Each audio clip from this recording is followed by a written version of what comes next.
السلام علیکم جی، میں ہوں نوشیروان اور حسب معمول میں موجود ہوں سینئر صحافی سعید چودھری صاحب کے ساتھ۔ سر کیسے ہیں؟ الحمدللہ فرسٹ کلاس، دعائیں ٹھیک ہے سر، آج کے اہم معاملات میں سے ایک معاملہ شہباز شریف صاحب ضمانت ہونے کے باوجود اب تک باہر کیوں نہیں آ سکے؟ یہ بھی دیکھیں کہ ضمانت ہوئی بھی ہے کہ کوئی گڑبڑ ہو گئی ہے بیچ میں۔ ٹھیک ہے، اور دوسرا تحریک لبیک پاکستان پر پابندی والا معاملہ وہی ہو گیا جو کل آپ نے کہا تھا کہ صرف کہنے سے پابندی نہیں لگنی، ریفرنس جائے گا سپریم کورٹ میں اور بات آگے بڑھے گی۔ پھر جسٹس قاضی فائز صاحب کی درخواستوں کی سماعت، اور اینڈ پہ پیٹرولیم مصنوعات کی قیمتوں میں جو معمولی کمی ہوئی ہے، لیکن دوسری طرف جو لاہور ہائی کورٹ میں آج کھنچائی ہوئی ہے اوگرا والوں کی اور جو تمام چیئرمین والی کہانی، تو شروع کرنا چاہیے ہمیں شہباز شریف صاحب سے، کیونکہ لوگ منتظر تھے کہ آج باہر آ جائیں گے، وہ ان کے مچلکے ہو جائیں گے۔ بالکل 50 لاکھ کے 2 مچلکوں کا کل آرڈر ہوا تھا، یہ خبر سارے ٹی وی چینلز نے بھی دکھائی تھی، ہم نے بھی بتا دیا۔ لیکن یار اب جو سورسز ہیں وہ کچھ عجیب کہانی ایک لے کے آئے ہیں۔ ٹھیک ہے، وہ یار ہوا یہ ہے کہ کل جب سماعت مکمل ہوئی ہے کیس کی، جی، تو یہ مسٹر جسٹس محمد سرفراز ڈوگر اور مسٹر جسٹس اسجد جاوید گورال اس کیس کی سماعت کر رہے تھے۔ ڈی بی ہوتی ہے نیب کیسوں کے مقدمات کی سماعت کرنے کے لیے، اسپیشل ان کو وہ تفویض کیا جاتا ہے ہر ڈی بی کو، یہ نیب سنیں گی یہ فلاں نیب کے کیسوں کو۔ ٹھیک ہے، تو اندر جا کر ان میں مشاورت ہوئی ہے، مشاورت کے بعد جناب باہر اعلان کر دیا گیا کہ بیل جو ہے وہ ایکسیپٹ ہو گئی ہے، درخواست، اور 50 لاکھ کے 2 مچلکے۔ اس کے بعد مسٹر جسٹس اسد جاوید گورال صاحب جو ہیں وہ اپنے چیمبر میں چلے گئے، اور مسٹر جسٹس سرفراز ڈوگر صاحب نے شارٹ ججمنٹ، وہ 3-4 صفحوں کی ہے کہ ریزن بعد میں بیان کی جائیں گی، ٹھیک ہے، اور یہ بیل ہم لے رہے ہیں، اور یہ وہ انہوں نے اپنے سائن کر کے سینئر جج کے سائن کر کے بھیج دی مسٹر اسد جاوید گورال صاحب۔ وہاں مسئلہ پیدا ہو گیا۔ ٹھیک ہے، اب وہاں تو وہ کہہ گئے ہیں اوکے، دونوں کی مشاورت کے ساتھ اعلان کر دیا گیا، فیصلہ سنا دیا گیا، بتا دیا گیا جو موجود تھے، اور کچھ دوست جو ہیں جنہوں نے شارٹ آرڈر ہے اس کی وہ تصویریں بھی لی ہوئی ہیں، جو وکلا ہیں ان کے شہباز شریف کے، وہ تو بڑے مطمئن کہ جناب بیل ہو گئی ہے، اناؤنس ہو گیا ہے، شارٹ ججمنٹ سامنے پڑی ہے، ایک جج کے سائن ہو گئے، دوسرے کے رہ گئے ہیں۔ جب وہ مسٹر جسٹس اسجد گورال صاحب کے پاس جاتا ہے تو اندر پتہ نہیں وہاں جا کے کیا ہوتا ہے، وہ کہتے ہیں میں تو اختلاف کروں گا اس سے۔ ٹھیک ہے، یہ اطلاع ہے کہ انہوں نے کہا میں اختلاف کروں گا اس سے، میں بیل نہیں لے رہا، میں مسترد کر رہا ہوں۔ اور یہ معلوم ہوا کہ آج انہوں نے اختلافی نوٹ جو ہے وہ کروا دیا ٹائپ شائپ، ٹھیک ہے، اور کل وہ file chief justice Lahore high court کو بھیج دی جائے گی، ٹھیک، کیونکہ 2 ججوں کے درمیان اختلاف ہو گیا ہے۔ بالکل، اس لیے اب ایک تیسرے جج کے پاس جائے گی جسے ریفری جج کہتے ہیں۔ ٹھیک ہے، ان کو تفویض، وہ جس جج کے ساتھ دونوں میں سے اختلاف کریں گے، یہ اتفاق کریں گے، جی، اس کی بات کو درست مانا جائے گا۔ اگر وہ جسٹس سرفراز ڈوگر صاحب کے ساتھ ریفری جج ہیں وہ کرتے ہیں اتفاق، جی، اب بڑا ٹائم لگ جانا ہے، فوراً نہیں ہونا، وہ تو کل پرسوں کسی کو جاتی ہے، پھر کب سماعت ہوتی ہے، کل جمعہ ہے، کل بینچ بنے گا، پھر پیر کو سماعت ہوگی، پھر وہ تو لمبا کام ہو گیا نا دوبارہ، پھر وہ اس کو کریں گے۔ اگر وہ ڈوگر صاحب کے ساتھ کرتے ہیں تو پھر یہ ضمانت منظور سمجھی جائے گی، اگر وہ جسٹس اسجد جاوید گورال صاحب کے ساتھ کرتے ہیں۔ اب ڈی بی ختم ہو گئی ہے، ٹھیک ہے، جو ڈویژن بینچ ہے یہ عام طور پہ جمعے تک، جمعے کو نہیں بیٹھتے، جمعرات، آج آخری دن انہوں نے بیٹھنا تھا۔ ٹھیک ہے، اور دلچسپ بات یہ ہے کہ آج مسٹر جسٹس اسجد جاوید گورال صاحب جو ہیں وہ مسٹر جسٹس سرفراز ڈوگر کے ساتھ ڈی بی میں نہیں آئے، یعنی ڈویژن بینچ میں آج نہیں بیٹھے، ڈویژن بینچ کی آج کارروائی نہیں ہوئی، اور انہوں نے عدالت آئے ہیں اپنے انڈیپینڈنٹلی، انہوں نے جو سنگل بینچ میں کیس ہوتے ہیں وہ سنے۔ ٹھیک ہے، جمعے کو ڈی بی بیٹھتی نہیں، اور یہ روسٹر بھی نیا جاری ہو گیا ہے، یعنی کہ اب ججوں کو جو کام تفویض کیا جاتا ہے چیف جسٹس کی طرف سے اس کو روسٹر کہتے ہیں، اور روسٹر بھی تبدیل ہو گیا ہے، جو 19 اپریل سے نافذ العمل ہوگا، اس میں یہ دونوں جج جو ہیں یہ لاہور میں نہیں ہوں گے۔ مسٹر جسٹس سرفراز ڈوگر صاحب کو ملتان بینچ میں بھیج دیا گیا، ٹھیک ہے، اور مسٹر جسٹس اسجد جاوید گھرال صاحب جو ہیں وہ بہاولپور میں کام کریں گے. اور نیا بینچ جو ڈی بی تشکیل دی گئی ہے نیب کیسوں کے لیے وہ جسٹس مس عالیہ نیلم ہے, ٹھیک ہے, اور ان کے ساتھ جسٹس فاروق حیدر ہیں. وہ اس کیس کی اب چیف جسٹس صاحب دیکھیں کس کو بھیجتے ہیں. ٹھیک ہے. اب جو قانونی ماہرین ہیں اور اعلیٰ عدلیہ کے سابق ججز ہیں جن سے ایک دو سے میری بات ہوئی ہے, وہ یہ کہتے ہیں کہ موقع پر ہی مسٹر جسٹس اسجد جاوید گھرال کو اپنے سینئر جج سے اختلاف کرنا چاہیے تھا اور بتا دینا چاہیے تھا کہ جناب میں اس آپ کی رائے سے متفق نہیں ہوں, اس لیے میں اس کو مسترد کر رہا ہوں. ٹھیک, جو میاں شہباز شریف کی درخواست ہے اس کو میں مسترد کر رہا ہوں. تو وہ اسی وقت پتہ چل جاتا ہے. لیکن اناؤنسمنٹ کے بعد اور جو کاز لسٹ ہوتی ہے ریڈر کے پاس, ریڈر کا عہدہ بدل گیا ہے, اب وہ ایڈیشنل رجسٹرار آف کورٹ ہوتا ہے, اس پہ رزلٹ لکھا جاتا ہے الاؤڈ, ڈسمسڈ, جو بھی ڈسپوزڈ آف, وہاں الاؤڈ لکھ دیا گیا تھا. ٹھیک. اور شارٹ آرڈر جو ہے جسٹس سرفراز ڈوگر صاحب نے لکھ کے سائن کر کے وہ بھی بھیج دیا. اور عدالت جب ان کے بعد اب وہ جو سینئر یہ کہتے ہیں, دوسری بات وہ یہ کہتے ہیں کہ جب فیصلہ اناؤنس ہو جائے تو اس کو کہتے ہیں کہ فنکٹس افیشو, یعنی جج جو ہے فنکٹس افیشو ہو جاتا ہے. فنکٹس افیشو کا مطلب اب وہ اس پہ کچھ کارروائی نہیں کر سکتا.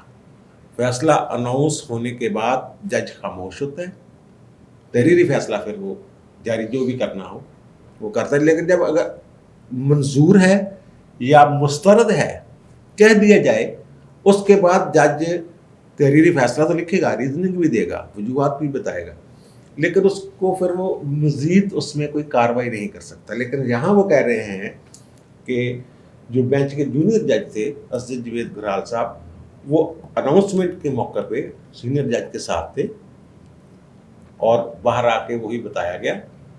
اور پھر لیکن چیمبر میں جب ججمنٹ ان کے سامنے گئی ہے تو وہ انہوں نے اس سے اختلاف کیا ہے. ایک صورت ہو سکتی ہوتی ہے کہ پھر ان کو ریزن دینی پڑتی ہے کہ جب اس وقت میں نے کیوں اتفاق کیا تھا. یہ بھی ہوتا ہے کہ ججمنٹ اناؤنس ہو جاتی ہے اور اس کے بعد جب جج فیصلہ لکھتا ہے تو وہ کہتا ہے کہ فیصلہ لکھتے وقت میں نے حالات و واقعات دیکھے ہیں تو مجھے کچھ میرے ذہن میں مزید سوالات آئے ہیں. یہ میں ماضی کے ججمنٹس کی بات کر رہا ہوں. مزید سوالات آئے ہیں جن کا جواب حاصل کرنے کے لیے میں کیس کو ری اوپن کر رہا ہوں, دوبارہ سن رہا ہوں. ٹھیک ہے. اس میں اگر کوئی سوال آتا ہے, ری اوپن کی بات ہوتی ہے یا کچھ بھی, لیکن بیل یہ کہا یہ جا رہا ہے, ہمارے سورسز بتا رہے ہیں کہ آج نہ وہ ڈی بی میں بیٹھے ہیں اور نہ ہی انہوں نے جسٹس سرفراز سے اتفاق کیا ہے, بلکہ انہوں نے اختلاف کیا ہے. اور ابھی انہوں نے جو ڈکٹیٹ کروا دی ہے جس رائے کے مطابق, اور لیکن فائل آج کی تاریخ میں چیف جسٹس کو نہیں بھجوائی انہوں نے. کل کیا حالات ہوتے ہیں وہ رجوع کر لیتے ہیں اپنے فیصلے سے, جو اناؤنس کیا تھا اس کے مطابق چلتے ہیں. یہ جو چیمبر میں انہوں نے کہا ہے کہ میں نہیں اتفاق کر رہا سینئر جج سے, یہ لیکن سر دست صورتحال یہ نظر آ رہی ہے کہ یہ بیل اب معاملہ ریفری جج کے پاس جانے والا ہے. بیل منظوری کا جو اعلان تھا کورٹ کی طرف سے وہ تھوڑا سا آگے پیچھے ہو گیا ہے اور جسٹس اسجد جاوید گھرال صاحب جو ہیں وہ اب اس پہ اختلافی نوٹ دے کے معاملہ چیف جسٹس کو بھجوا رہے ہیں. ٹھیک ہے. اور اب ریفری جج جی ٹھیک ہے فیصلہ کرے.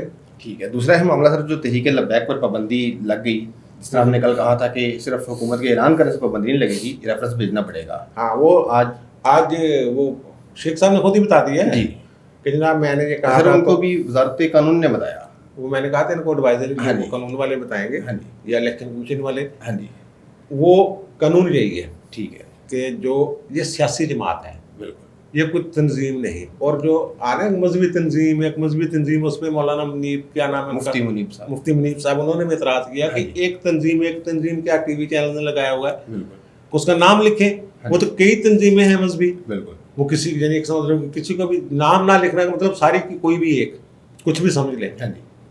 آپ جن کو خبر دے رہے ہیں لوگوں کو, ان کو پتہ تو نہیں چاہیے کس تنظیم کی بات ہو رہی ہے. اور انہوں نے بھی یہی کہا ہے کہ یہ تو سیاسی جماعت ہے, بالکل رجسٹرڈ سیاسی جماعت ہے. بالکل الیکشن میں حصہ لیتی ہے. اچھا اس میں نا یار ایک جو ہے نا مسئلہ اس میں کہ اس پہ انہوں نے خود ہی شیخ رشید صاحب نے, جیسے میں نے بتا دیا کہ جناب وہ وزارت قانون نے کہا کس طرح نہیں پابندی لگ سکتی, اس کو اگر جماعت کو تحلیل کروانا ہے, اس کو قلعدم کروانا ہے تو پھر ایک ریفرنس بھیجنا پڑے گا 15 دن کے اندر. تو وہ کہا اس کی سمری کل ہم بھیج دیں گے, کیونکہ شیخ صاحب اعلان کر چکے تھے ہاں جی کہ دہشت گردی کی بنیاد پہ ہم لگا رہے ہیں, ہاں جی جس کا ہم نے کل ذکر کیا. اس میں ان کے پاس ریویو کی بھی ایک رائٹ ہوتا ہے اور پھر ہائی کورٹ میں اپیل میں بھی جا سکتے ہیں.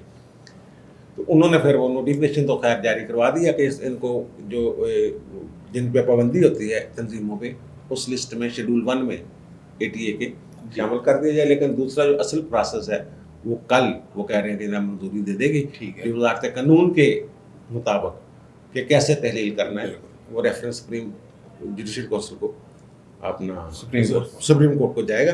اس کا ایک اور طریقہ بھی ہوتا ہے, الیکشن کمیشن بھی اس پہ نوٹس لے سکتا ہوتا ہے. ٹھیک ہے, الیکشن کمیشن جیسے وہ آپ کا ہے نا پیسوں والا معاملہ فارن فنڈنگ والا, اس میں الیکشن کمیشن خود کچھ نہیں کر سکتا. ٹھیک, اس میں اس نے یہی کرنا ہوتا ہے اگر وہ سمجھتا ہے کہ بین ہونا چاہیے اس جماعت کو تو وہ ریفرنس بنا کے حکومت کو بھیجے گا.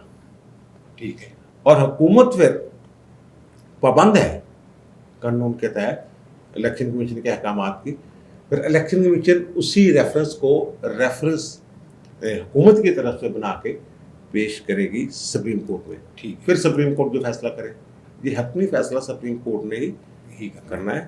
یہ معاملہ کیسے, اب دیکھیں نا یہ جو ایشو بنا ہوا ہے 2017 میں انہوں نے دھرنا دیا تھا, اور پھر آپ کو یاد ہوگا کہ قاضی فائز صاحب کی ججمنٹ آئی تھی اور قاضی صاحب آپ پھنسے ہوئے ہیں اس میں, بار بار کہہ رہے ہیں کہ فیض آباد دھرنے والے کیس کی سزا مجھے دی جا رہی ہے.